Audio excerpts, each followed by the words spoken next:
Good evening, everybody. Namaste. Welcome to our Thursday night Anamkara Meditation Foundation program. I'm Lawrence. My privilege and really my heartfelt honor to be able to welcome you to our program via Zoom. And really, I'm welcoming you into my living room. So it's a great delight to have your company with me this evening as we get into the practices of chanting and meditation and deepening our understanding of the practices, but more importantly, to be able to dive into the true nature of our own being and to keep the company of that with all you great beings. So satsang, sat means the truth, that which is eternal, that which is the same at all times and all places. So the satsang, and sangha is a gathering, this satsang is a gathering of all of you bringing your divine presence, your living divine presence to this gathering and into this world, and especially at a time when it's so badly needed to be conscious of that, to be fully conscious of that so that we bring that loving, compassionate presence into our world. So again, thank you so much for joining us this evening. And tonight we're going to be doing a number of practices. So at this time, practice becomes especially critical when there's a lot of turmoil in the world, when there's a lot of turmoil in our mind. Taking refuge in the practices is a way of coming home to that calm, steady, loving presence that's the core nature of who we are. And to know that fully and then be able to walk that into the world as we go about our everyday lives. So we're going to be doing practices this evening of the Heart Sutra, because this is the fourth Thursday of the month. And so at the end of the month, we usually do the Heart Sutra, but we've also been doing and combining that now with the Tarah Mantra, because it's a tremendous practice to be able to draw on the power of Tara in the Buddhist tradition. It's the feminine face of the divine that really captures the quality of loving compassion of the infinite, reaching out to remove obstacles, to heal, to set the mind free of all forms of suffering. So we'll be getting into that practice as well. And then towards the end of the program, we'll be doing just the silent meditation, because the fruit of practice is that stillness, that silence, where we can really then be fully present with the infinite and feel that pervading our being. So we're going to start this evening, as we do, with the opening mantras. And if you've had a chance to download those off the Anamkara Meditation website, you join along. We've been talking a lot about mantra, and really the power of mantra is in the throb, the energy, the vibration of that sound. So we have to sort of set aside the mind, because the mind is used to ordinary language. Ordinary language, its meaning is conveyed by the meaning of the words. Mantra, the power and the real meaning of mantra is the energy of consciousness, the Shakti, the power of that consciousness that is inherent in mantra, that gives birth to mantra, to serve as a way of bringing us back to our highest nature. So we'll start with the opening mantras and then sit just for a couple of moments of stillness, because the opening mantras help to quiet the mind and set aside all the things that have been going on in our lives throughout this day, throughout this week, so that we can be fully present to fully imbibe your own glorious nature and how it's reflected in so many different ways. So here we begin.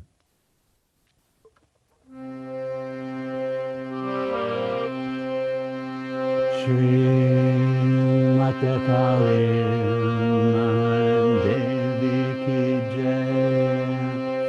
Gajananam Bhutaganari Sevitam Kahitan Jambu Palacharu Vakshanam Umansukam Shokam Vinashakarakam Namami Vigneshwara Parapankajam Shri Ganeshaya Namaha.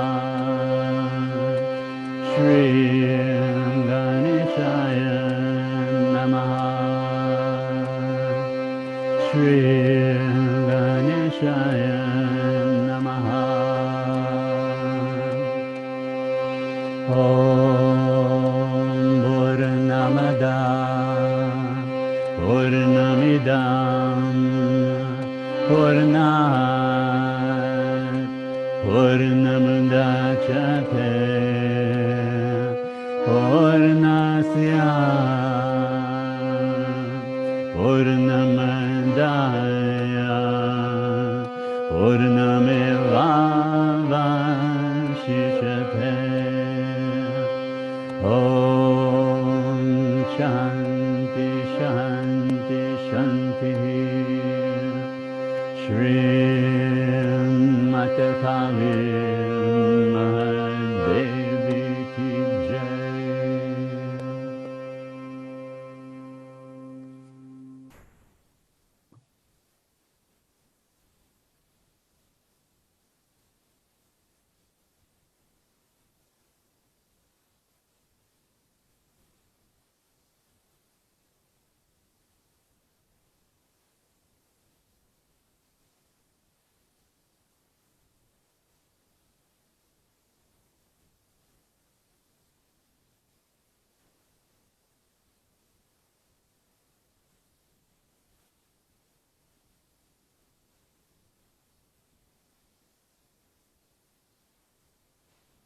So namaste, good evening, and welcome again. Such a privilege, such an honor. I always feel it, being in your company, that we get to gather together, even from near and far, and really become immersed in the practices that reveal the truth that there is no distance. We are one. There is only one. It's all the divine, nothing left out. And the practices are really aimed at helping us to sort of defuse consciousness from the mind and all its content, because the mind and its content is all divided up into little things, this thought, this feeling, that memory. But the underlying unity, that underlying consciousness, says this is all one, all existing in the arms of the divine, existing in that loving embrace of the infinite. That's why we practice. And that's what transforms the mind, is repeatedly engaging in those practices. And then that power of consciousness itself, loosening the grip that our identification with the mind and thoughts has on us. And a very powerful practice that comes out of the Buddhist tradition that we do at the end of each month is the Heart Sutra. And so the Heart Sutra, which is also known as the Bhagavati Mahaprajna Paramita Hridaya Sutra. Bhagavati Mahaprajna Paramita Hridaya Sutra. And Bhagavati means a great goddess. Right? So the Heart Sutra is revered as the great goddess, as the mother of all Buddhas. And we're going to return to that idea, that understanding, because when we do the Tarah Mantras later, Tara is also seen. It's another name for the mother of all Buddhas. And what it means is that deep wisdom, that deep knowing, that's what gives rise to Buddhahood. What does Buddha mean? Buddha means awake. You know, when Buddha was asked, are you an angel? Are you a god? Are you a demigod? What are you? And Buddha simply said, I'm Buddha. I'm awake. That's our nature. To be wakeful to the divine, which is our true nature, which is the true nature of all beings. To come home to that, to rest in that, that's what gives us the power. That's what gives us the wisdom.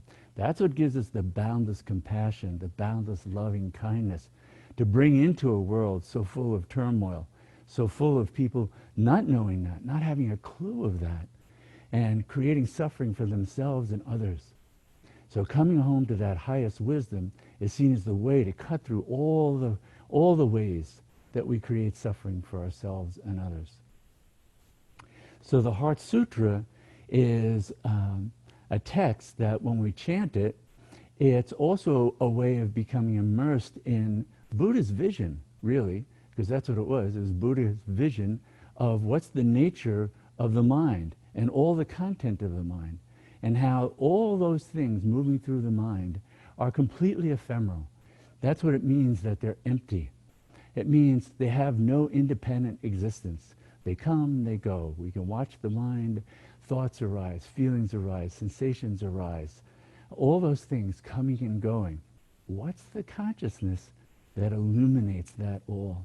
What's that bare awareness that is unmoved by the movements of the mind?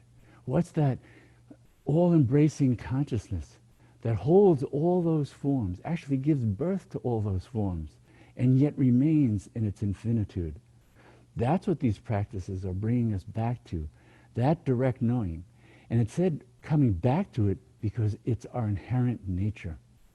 It's not something we have to create. It's not something the mind even could create. It's already there. And just as when the clouds part and the sun shines, the clouds parting didn't create the sun shining. It was already radiant. And so that sublime, boundless consciousness is your nature, is already fully radiant. So the practices are really just aimed at clarifying the mind so that that brilliant nature of who you are shines through your mind, shines through your heart, shines through your actions. We walk it into the world and we transform the world around us. So when we do the Heart Sutra, if you have that sheet, and if you don't, it's fine, just listen along, because it's a chant that's done in English, and we go through the sutra, and we repeat it 3 times, and then it ends with a Sanskrit mantra. Gate gate, paragate, parasamgate, bodhi swaha. Means gone, gone, gone beyond, completely beyond. That bodhi awareness, that enlightenment, so mote it be. So we go through the text the 3 times, and the text is helping us to see past the mind. It illumines the empty quality of all those things that the ordinary mind so clings to, so identifies with, is so convinced of their reality and how permanent they're going to be. And this cuts through all of that to open just the field of pure, boundless awareness that's suffused with love, compassion, and wisdom. So we'll go through this, and then at the end we do the gate, gate, paragate repeatedly with a drum, and then we just sit in the stillness. Because the power of this mantra, this Heart Sutra, is again to come back to the stillness. It's drenching ourselves in that stillness that begins to anchor us in the awareness of the truth of who we are and the truth of who all the beings that we encounter are, that divine nature. So here we begin. Avalokiteshvara Bodhisattva, coursing through deep prajna paramita, clearly saw that all 5 skandhas are empty, transforming all suffering and distress. Shariputra, form is no other than emptiness, emptiness no other than form. Form is exactly emptiness, emptiness exactly form. Sensation, thought, impulse, consciousness are also like this. Shariputra, all things are marked by emptiness, not born, not destroyed, not stained, not pure, without gain, without loss. Therefore, in emptiness there is no form, no sensation, thought, impulse, consciousness, no eye, ear, nose, tongue, body, mind, no color, sound, smell, taste, touch, object of thought, no realm of sight to no realm of thought, no ignorance and also no ending of ignorance, to no old age and death and also no ending of old age and death, no suffering and also no source of suffering, no annihilation, no path, no wisdom, also no attainment. Having nothing to attain, bodhisattvas live prajna paramita, with no hindrance in the mind. No hindrance, thus no fear. Far beyond delusive thinking, they attain complete nirvana. All Buddhas past, present, and future live prajna paramita, and thus attain anuttara samyak sambuddhi. Therefore know that the prajna paramita is the great mantra, the wisdom mantra, the unsurpassed mantra, the supreme mantra, which completely removes all suffering. This is truth, not deception. Therefore set forth the prajna paramita mantra. Set forth this mantra and say, Gate, gate, paragate, parasamgate, bodhi swaha. Avalokiteshvara, bodhisattva, coursing through deep prajna paramita, clearly saw that all 5 skandhas are empty, transforming all suffering and distress. Shariputra, form is no other than emptiness, emptiness no other than form. Form is exactly emptiness, emptiness exactly form. Sensation, thought, impulse, consciousness are also like this. Shariputra, all things are marked by emptiness, not born, not destroyed, not stained, not pure, without gain, without loss. Therefore, in emptiness there is no form, no sensation, thought, impulse, consciousness. No eye, ear, nose, tongue, body, mind. No color, sound, smell, taste, touch, object of thought. No realm of sight to no realm of thought. No ignorance and also no ending of ignorance. To no old age and death and also no ending of old age and death. No suffering and also no source of suffering. No annihilation, no path. No wisdom, also no attainment. Having nothing to attain, bodhisattvas live prajna paramita with no hindrance in the mind. No hindrance, thus no fear. Far beyond delusive thinking, they attain complete nirvana. All Buddhas, past, present, and future, live prajna paramita and thus attain anuttara samyak sambuddhi. Therefore know that prajna paramita is the great mantra, the wisdom mantra, the unsurpassed mantra, the supreme mantra, which completely removes all suffering. This is truth, not deception. Therefore set forth the prajna paramita mantra. Set forth this mantra and say, Gate, gate, paragate, parasam gate, bodhi swaha.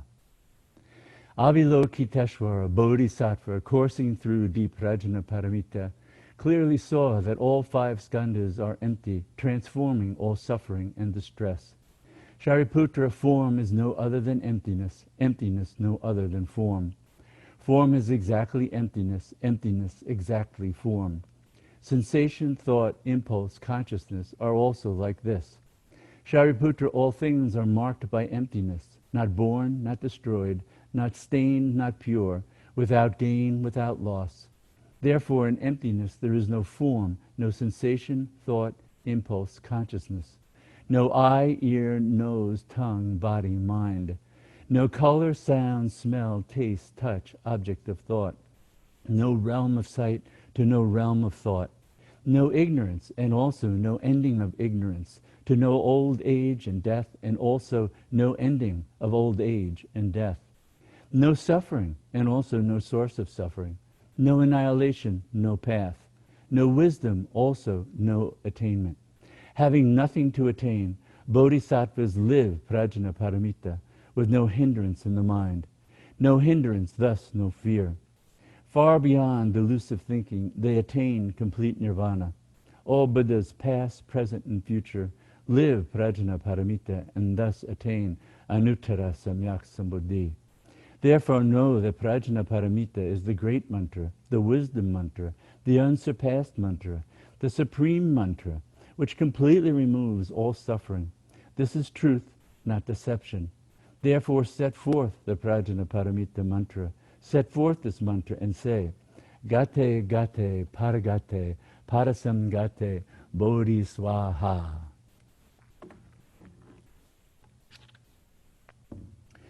Gate, gate, parangate, parasam gate, bodhi swaha. Gate, gate, parangate, parasam gate, bodhi swaha. Gate, gate, parangate, parasam gate, bodhi swaha. Gate, gate, parangate, parasam gate, bodhi swaha. Gate, gate, parangate, parasam gate, bodhi swaha. Gate, gate, parangate, parasam gate, bodhi swaha. Gate, gate, parangate, parasam gate, bodhi swaha. Gate, gate, parangate, parasam gate, bodhi swaha. Gate, gate, parangate, parasam gate, bodhi swaha. Gate, gate, parangate, parasam gate, bodhi swaha. Gate, gate, parangate, parasam gate, bodhi swaha. Gate, gate, parangate, parasam gate, bodhi swaha.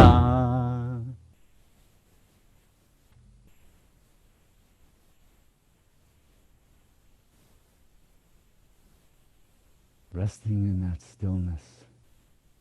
That's prajna paramita, the deep wisdom of no existence to all that appears in the mind.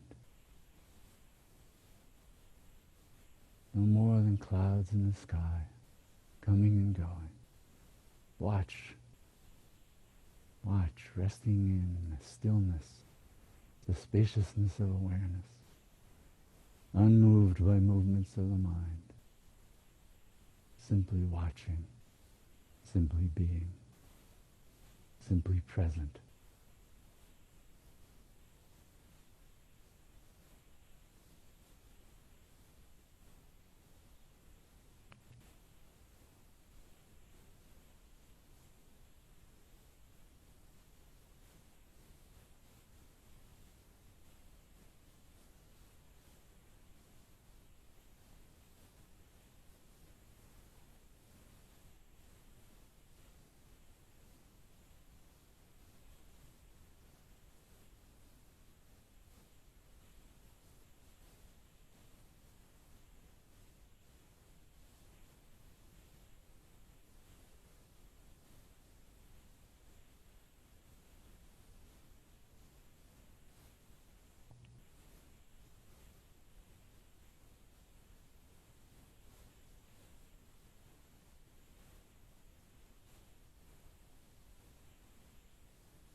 So coursing through deep prajna, paramita, deep wisdom, in that stillness, we're invited to just watch. Watch the comings and goings of mind, the sensations from body. Things of the past appear and disappear. Anticipations of the future appear and disappear. And just watching. That deep consciousness that's free from being bound through identification with the content of mind. That's the essence. That's the essence that we can come to know directly as the living presence of the divine within, the infinite awareness. Not with a form, though forms are delightful. This is entering that stillness that both embraces all forms and is beyond all forms. So the Tarah Mantra, Om Tare Tuttare Ture Soha, is also an expression of that. Just as the mantra of the Heart Sutra is an expression of that vast awareness, free of all concepts of freedom, non-freedom, bondage, non-bondage, path, no path, annihilation, no annihilation, death, no death. These are all concepts. These are all productions in the mind. The consciousness that's free of all that is also the consciousness of Tara herself. That's what Tara consciousness is. So Tara is sort of the feminine face of that Buddha nature, the feminine face of the divine. And when we really look at the archetype of that divine feminine, we see it's not only embodied in the various forms of Tara, it's embodied in the exquisite divine forms that we see across traditions, whether it's Kali, whether it's Tara, whether it's Kuan Yin, whether it's Karuna, whether it's Mother Mary, whether it's Shekinah, whether it's Brigid, whether it's Grandmother Spirit. All these are expressions of that profound wisdom that's both giving birth to the universe, but also giving birth to the path of wisdom to getting free of the suffering that comes with being identified with the particulars of a mind, a body, etc. So Om Tare Tuttare Ture Soha is a way of taking refuge in Tara, in this sublime consciousness. It's a way of saying, I bow to you, O Tara. Tara means the light, that light of consciousness that illumines and guides the way. O Tara, O Tuttare Ture Soha. Om Tare Tuttare Ture Soha. Tara, that guiding light, who moves quickly. That's why in so many statues and depictions, she has 1 foot forward. She's ready to move. She's ready to come to your aid in an instant. And she has no place to go from. She's already present within you. No distance to travel, right there. So when we're invoking Tara through the Tarah Mantra, we're invoking that real consciousness that's part of our own nature, that maybe we've lost touch with in the moment, getting caught up in the world, getting caught up in relationships, getting caught up with work, all the things that the mind, as an instrument, in a sense, was really created to be able to do, but we don't have to be identified with it. You don't have to be identified with that vehicle. You know, your car was designed to do many different things, but when you close the door and walk away from your car, you don't stay identified with it. Same with the mind. The mind is a vehicle for moving through this level of the world, but it's our identification with it and all the content it produces that limits our consciousness and creates the suffering and the bondage that we want to get free of. And taking refuge in Tara is a way, because the power of the mantra as a throb of that consciousness itself invokes that awareness, that experience. And so we keep inviting the mind to come back to mantra. We've been talking a lot about mantra over the last few weeks, and the videos from those programs are up on our YouTube channel in case you want to go back and listen to that. But it's really the power of mantra as a throb of our own exquisite nature that is really arising in order to give us a vehicle for going beyond the mind. That's how we say that mantra is a love song from the infinite to the finite to draw us back to our infinite nature.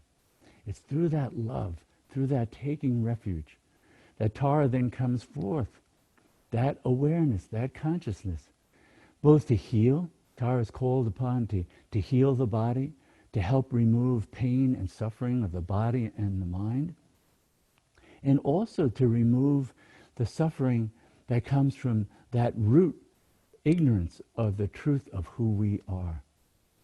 When you cut through that root, then everything else begins to fall away. Oh, the structures are still there. Our identification, and thus the bondage and the suffering, is what falls away. So when we do the Tara chant, the Om Tare Tuttare Ture Soha, we'll just continue to chant that, and then afterwards sit in the stillness. It's not only a way of being able to help relieve the pain and suffering of our own mind and body and in our lives, but it's a way that we can also put that into the world. It's one of the great powers of mantra and chanting is, as we chant it aloud, we're putting that throb of consciousness, that loving, compassionate, all-embracing awareness into the world to help relieve everybody from suffering. Everyone, no one left out. You know, there are some people, they're caught up in so much in their own ignorance that they're creating suffering not only for themselves, but for others. Tara can help to cut through that ignorance, to both set them free and then keep them from putting that suffering onto others. So Tara, and calling on that, is a way of being able to summon that throb of boundless consciousness, boundless power, boundless awareness into the world to transform people's consciousness so that our actions can match that. So we don't inflict suffering on the earth by exploiting it until it's just a polluted hulk. That we don't inflict suffering on others because of our own agitated mind, driven by this craving or that loss or that lack. All these things are what Tara can reach in through that wisdom of compassion and say, no, come to know the fullness of your own being. Come to know the boundless love, the boundless compassion, the boundless wisdom. And then bring that into the world selflessly. That's her great gift. That's how she cuts through the very root of suffering. So we'll be chanting the Tarah Mantra for a while and then just dissolve into the stillness. In the quiet of meditation, you can keep silently chanting Om Tare Tuttare Ture Soha. Om Tare Tuttare Ture Soha. And if the mind becomes absolutely still, just rest there in that sublime stillness. That's a deeper level of mantra. Mantra is made to dissolve itself back to its source, so that when we enter it with our mind, the mind can dissolve back into its source as well. That's what rejuvenates the mind and empowers it through the practice of mantra and meditation, coming back to source, coming back to stillness, coming back to that living presence of the divine that is who you are. And Om Tare Tuttare Ture Soha is a throb of that. So we're going to follow that form back into the boundlessness of that truth. So here we begin.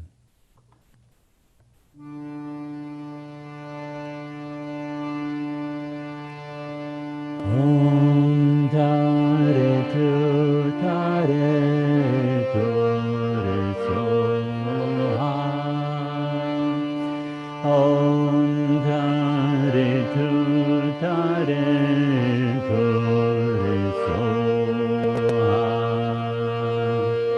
Om Tare Tuttare Ture Soha. Om Tare Tuttare Ture Soha. Om Tare Tuttare Ture Soha. Om Tare Tuttare Ture Soha. Om Tare Tuttare Ture Soha. Om Tare Tuttare Ture Soha. Om Tare Tuttare Ture Soha. Om Tare Tuttare Ture Soha.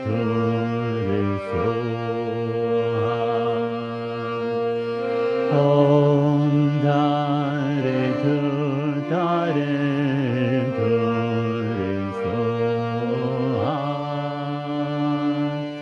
Om Tare Tuttare Ture Soha. Om Tare Tuttare Ture Soha.